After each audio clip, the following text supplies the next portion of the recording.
I'm gonna do a quick video on why your record can't sound like anything you want it to. I know that sounds like a dick move, but here's what I mean. The reason is because of you. Because you can do anything you want to on a record if you're the artist, except replace you. And here's something that I believe. I believe all great sounds, all great records that have a great sound are built around the vocals. And look, I could be wrong, but for me, the thing about a vocal is it's the one thing that you can't really change. I mean, you can put effects on it, you can make it brighter, you can make it darker, you make it more compressed, you can put a saturation on it, but at the end of the day, there's only what you put into the vocal performance. And when I say energy, let's think technically for a minute. Let's think energy means, or vibe, really means, from a technical point of view, if you want to go that way, it means frequency content. It means dynamics and frequency content. So what you start with in a vocal performance, whatever you deliver, you have to figure out a way for everything else to fit around that. You know, it's why, for example, really dynamic vocalists like like a Lou Reed or something would have a hard time getting a really loud record because, or I mean, that's a bad example. Maybe like Jeff Buckley performing Hallelujah. It's gonna be hard to make that record really loud because the performance is dynamic and because his vocals sit in a certain place.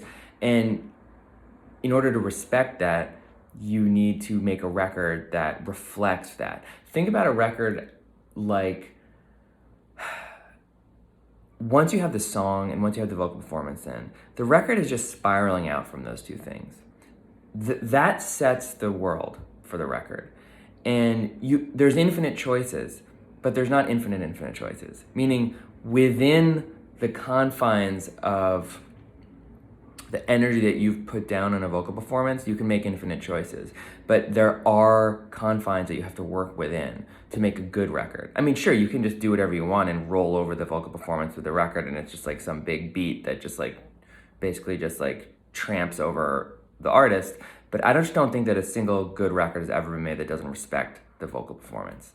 And so what that really means is that if you want to have a really big impact on the direction of the sound of a record, you have to start way back at the beginning with the song, and even before that, the kind of voice and the kind of delivery that you have, right? Because at some point, you're a human being and your vocal cords are your vocal cords, but you can at least have some control over how much air is in the delivery, how dynamic the delivery is, all this kind of stuff.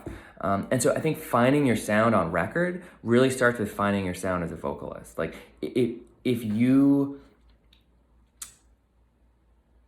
deliver the right kind of vocal on a record, then the record is going to basically, I won't say it's going to produce itself, but you're going to set clear terms for the sonic boundaries of the record. If you deliver a really punchy, tight, already compressed, coming out of your mouth, bright, airy vocal, it's going to be easier to do like kind of like a Julia Michaels style pop record. If you deliver a dynamic, kind of low, breathy, vibey thing, there's just really nothing anybody can do to sit your vocal in a place to make room for the kind of massive, loud, bright pop record that you might have in your head, which is okay. It's like if you sing like Nick Cave, don't try and make your record sound like a Katy Perry record. It's not going to work. So I think one of the things when you're thinking about finding your sound as an artist, think about other vocalists that sing like you and think about what kind of records they make and ask yourself what decisions on those records are really made just to make room for the vocals. And